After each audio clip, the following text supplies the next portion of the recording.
Throughout the past few days, we've been discussing a lot about the Express Pearl ship that is currently sunken off the coast of Sri Lanka, a few nautical miles off the coast. We spoke a lot about what really happened on board. There are developments coming in almost every day on the court proceedings as well regarding this ship. But today is a day where internationally recognized to recognize the importance of our oceans. It is World Ocean Day. And of course, with the current situation in the country, it is very pertinent that we speak about the oceans that surround us, specifically the Sea of Sri Lanka, which is 8 times our landmass and is full of untapped potential for Sri Lankans, partly because we do not have quite the technology to access the potential of the Sea of Sri Lanka. It is open, like in the case of the Express Pearl, to pollution by ships that pass by, and also in the case of fishermen, to encroachment from foreign fishermen, so on and so forth. Now, to discuss all of these matters on this very important day, World Ocean Day, we've got with us Mr. Jayantha Vijay Singha. He is the convener of Rainforest Protectors. A very good evening, Jayantha, and welcome to the show. Very good evening to you, and thank you for News First giving us this opportunity to speak about not only oceans. Actually, the 5th of June was the World Environment Day, environment and the oceans. Of course, this is really an important matter that we really need to not only just speak on, because we do a lot of talking here in Sri Lanka regarding important matters like the ocean, the environment, but we really need to focus on what we can do practically as a people to protect the environment, to protect the oceans. We will get back to that. But the first step in addressing an issue is recognizing what this issue is, accepting that there is an issue and recognizing what it really is. Let's start off from the oceans. During the past few days, people in Sri Lanka were saddened by the fact that many turtles, many dolphin, marine life were washing up on the shore. And the scenes were not pleasant to the eye. There were a number of turtles who are very tough creatures who throughout their life go through many adversities, and it's extremely sad to just see their carcasses washing up on the shore. We've had a number of views being expressed on what really happened here. There is no confirmation on if the incident surrounding the Express Pearl had directly influenced these deaths, because there are carcasses of these marine life washing up on shore every time and every now and again, especially during the monsoon season. But judging by how many carcasses have washed ashore during the past year, this year, is it a massive uptick? Is it concerning? It is massive, and it is obviously related to Express Pearl, and that's unarguable, and there is no doubt at all. And we need to accept the fact that, and despite the fact that some of the people, including some of the professors and some so-called intellectuals, saying that the impact, the pollution of the Express Pearl is not so significant, and it is not going to impact our marine life so much. We see entirely different situation, and unfortunately from Kosgoda towards Hikkaduwa, Matara, and then all the way up to Kalpitia, we see every single day carcasses of these dead fish and turtles and all these fish, including whales and dolphins, getting washed ashore. So obviously there is a massive impact on our ocean, and we are only seeing the beginning of it, I would say, and there will be a lot of changes in our shoreline and the ocean in time to come, especially when the pH levels and all these other chemicals getting reacted with corals and ocean marine plants, flora and fauna. There'll be there could be chain impact, chain reactions, and lot of impacts that will be seen in the coming months and years. Well, the Express Pearl incident is really an eye-opener, but Sri Lanka is known globally for being a massive polluter of the ocean. Yes. Now, of course, the Express Pearl incident is a sudden incident. It caused a massive change in the environment around Sri Lanka, in the seas of Sri Lanka. But Sri Lankans are known to be a usual polluter of the ocean. How far has this impacted our oceans? Well, there are certain reports that says we are the fifth biggest ocean polluter in terms of plastic pollution, but I doubt, and that is not factually proven. That's not a fact, but yes, I agree, we are as a nation a big polluter. If you look at some of these estuaries and some of these rivers that, you know, especially during monsoons, like if you go to Crow Island and if you go to Kalutara area, if you go to even Ginganga estuary and places like that, you find lot of plastic being washed and it end up in the sea. And if you look at canals in Colombo, if you look at the entire coastal zone in the Nigambu area, even Dandugangoya, and we have in fact written to Marine Environmental Protection Agency and CCD roughly about 2 weeks ago, this disaster happened, that we need to do something about the Nigambu lagoon, because there is plenty of pollution in the lagoon itself. But irrespective of all these pollution that was happening, mainly the plastic pollution, that is something that we can at a given time, if we really do something, recover or probably restore. And it's very much related to the theme of the World Environment Day this time as well, ecosystem restoration. We can do some sort of a restoration, because the impact of these will be felt slowly, and also it is recoverable. But now with the Express Pearl, what happens is we have 1,000 odd containers of chemical and other plastic pellets and material and other toxic material, and some unclassified containers supposedly are carrying there. Dangerous goods. Dangerous, hazardous material, and all that suddenly gets burned and also getting mixed with the ocean, and there will be a lot of chemical reactions that are happening, and it could be felt suddenly and quickly. And that is the problem with that, is that it is highly irrecoverable. We can't recover it fast. So those reactions and the changes in the ocean, we already know it has been felt from the southern seas to the northern seas, and that is a huge 80-mile area, coastal area is banned now for fishing. Now that is only for fishing. Just imagine the impact on the entire ocean, on the micro, the small living beings that we can't see. We only see the ones that we can see. So I think our pollution, yes, we are a polluter, but then looking at the Express Pearl disaster, I think it would be felt for a long time, and it is so significant, and it is out of proportions.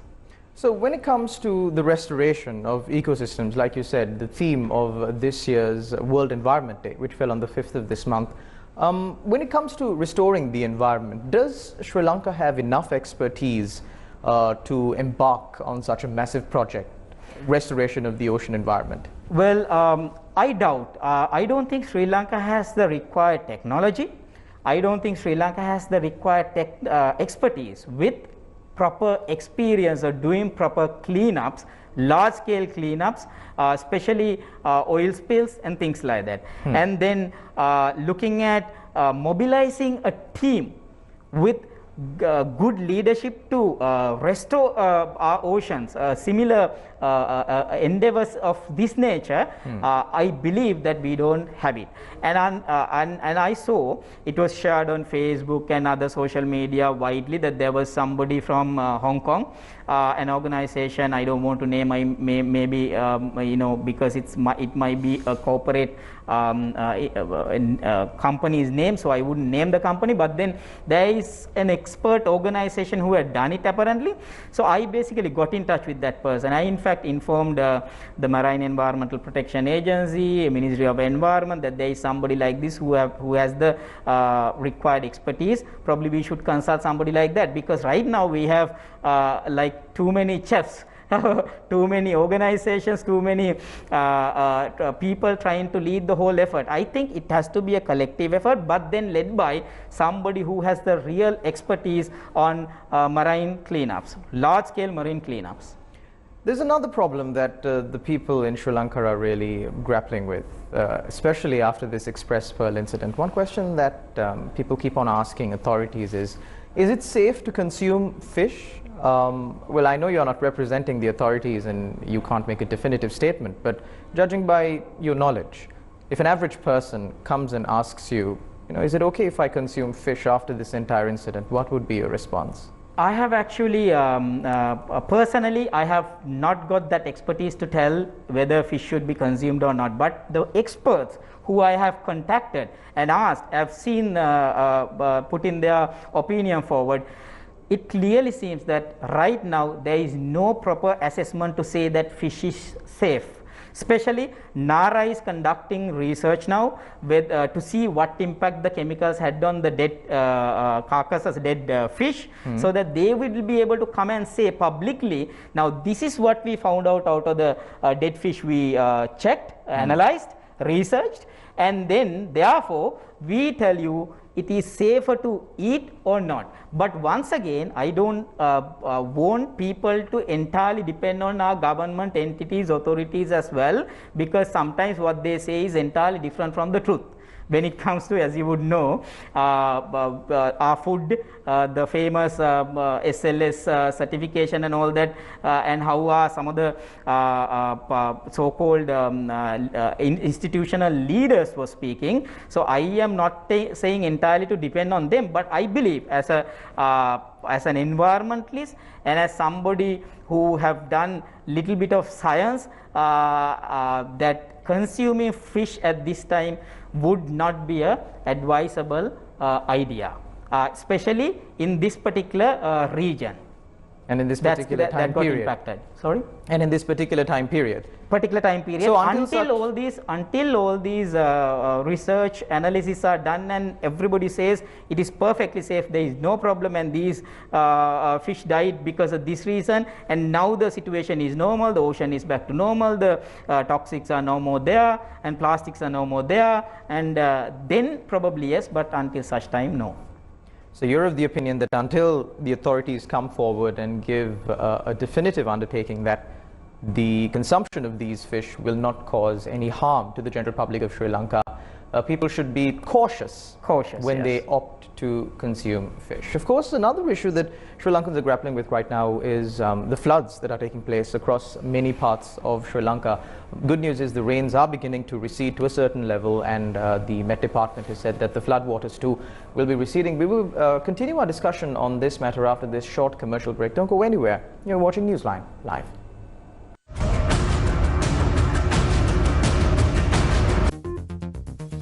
Decision to use organic fertilizer will move forward despite challenges, says President. Are the deaths of turtles linked to the Express Pearl tragedy? Calls to probe the death of 19 turtles in the span of 10 days. Those who disseminate fake news on social media could be arrested sans a warrant. A clarification from the police. Was the bus bearing a group to quarantine ordered to return? Minister Sarath Virasekara reiterates facts. Welcome back to Newsline Live. We are continuing our discussion with Mr. Jayanth. So we promised our viewers that we will speak about the floods that certain areas in Sri Lanka are experiencing right now. But before we get into that, there were a few questions that have come in regarding, of course, the consumption of fish in the current situation. I believe what Mr. Jayanth was saying is that until the government or the authorities come out and give a definitive statement that it's safe to consume this fish, especially after institutions like NARA conduct their investigations on the carcasses that washed ashore and give an undertaking to the general public, it is wise or advisable to be cautious when it comes to a consumption of fish. And I believe there can't be anything more said about that, because you lack the information and also the reports on the investigations that have been conducted on the current situation. But moving on to the flood situation in Sri Lanka, I can definitely attest to the fact that there were some areas, especially in the Gampaha district, that hadn't experienced floods for as long as I can remember, 20 to 15 years even maybe, and they are facing floods right now. So there is a bit of an anomaly here, and people are wondering, why now? Why are we facing floods after not having to suffer at the hands of floods every monsoon season that has come for the past 10 to 15 years? Yes, this is very unfortunate, and I've been saying all the time since 2016 onwards, when we had severe floods coming in. This country didn't have such amount of floods, and actually victims, especially the death toll is so high when it comes to monsoon seasons now compared to what it was probably a decade ago. Now this is accumulated to the fact that irregular development has taken place in many places. Now, if you have analyzed the Southern Expressway, because the Southern Expressway, the entire Kaluganga river basin, has been blocked in certain places, and its branches and some of the streams and all that got blocked. And you know, massive fillings of paddy fields. If you have seen on the Southern Highway, the amount of paddy fields that were filled and amount of wetlands that were filled. Now, similarly on the highway to Kandy right now, we see the same situation, and people complain. People don't only complain now. If you really look at some of the news reports at the time the development was happening, initially when the land acquisition was taking place, they were complaining, saying that you should not fill up the paddy fields, and you should not cut the mountains for soil requirements, especially the soil needed for the filling of the highway. So these two accumulated. Now the mountains and the areas that were able to catch the rainwater and hold the rainwater together are no longer there. If you look at Mirigama, soil cutting is a big business, and it's a massive mafia, and all the mountains are getting flattened just for soil cutting for the highway and for the other projects. Now there is no mountains. When there is no mountains, there is no way the rainwater getting soaked up.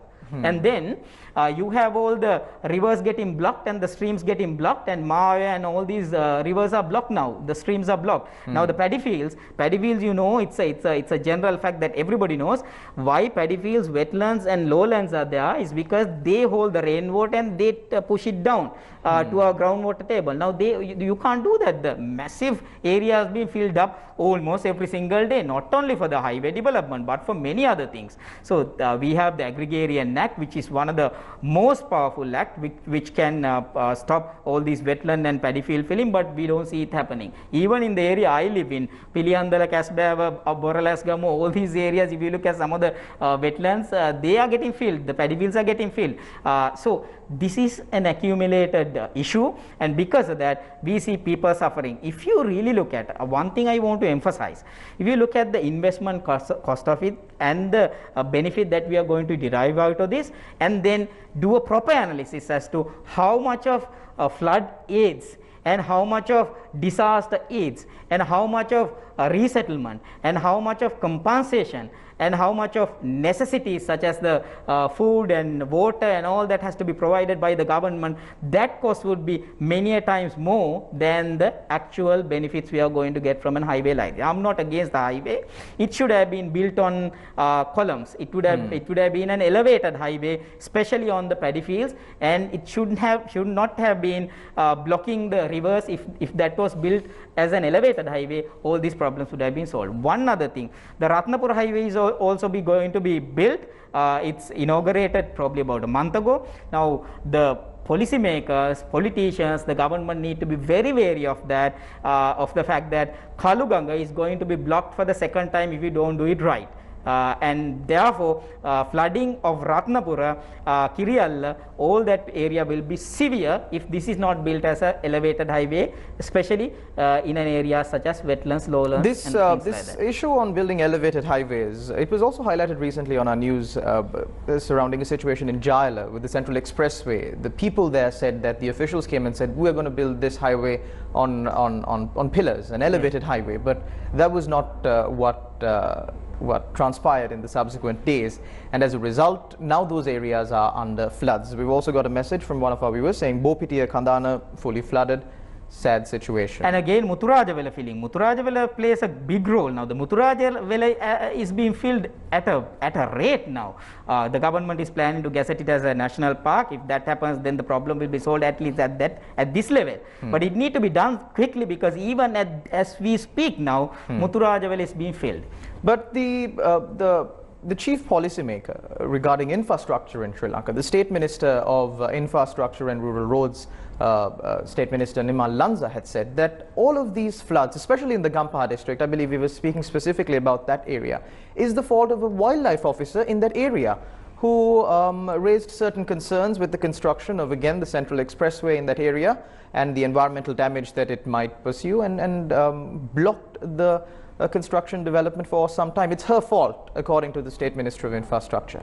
I don't know. It's hilarious, and it's like he acts like a joker. I'm sorry to use this word, but he acts like a joker. If you really looked at the inauguration of Ratnapura Highway, Ruwanpura Highway, he said the same thing, and he repeated it yesterday also when this some of the other new highways are going to be initiated. He said the same thing, that this particular officer, actually she is not from wildlife, she is from forest department, is the one who is actually responsible. This is absurd, and clearly showcase the failure of a minister who lacks common sense, and he is the one who's blocking the Kadol Dupata, the most famous one, where one of the minister has to have used to have the first confrontation with the so-called the Devani. That particular Kadol Dupata, there is a court order, clear court order given that the soil that is dumped there should be removed, taken out. And we have news that including this particular politician, there are several players indirectly influencing this decision and blocking the soil that is put there being moved out. Now, last DDC, District Development Committee, we saw once more that this minister was having a big confrontation with Devani when she was saying that any further development in the lagoon can be approved once this particular situation is basically handled and completed, when the soil is moved out of the Kadol Dupata. Now, for that he made a huge ha-hu at that particular meeting, and once again actually threatened her.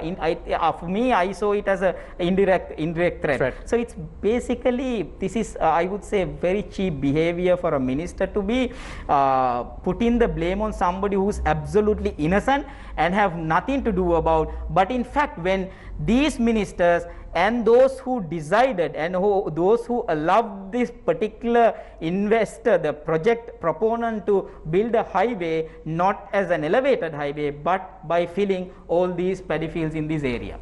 Jayanta, we're in our final few minutes of the show. There is a group of people, of course, in Sri Lanka who think that environmentalists stand in the way of development. They believe that environmental activism is kind of a trend, something for the progressives to treat as a trend. They think it's cool, and they, of course, interpret an environmentalist as a person who stands against development.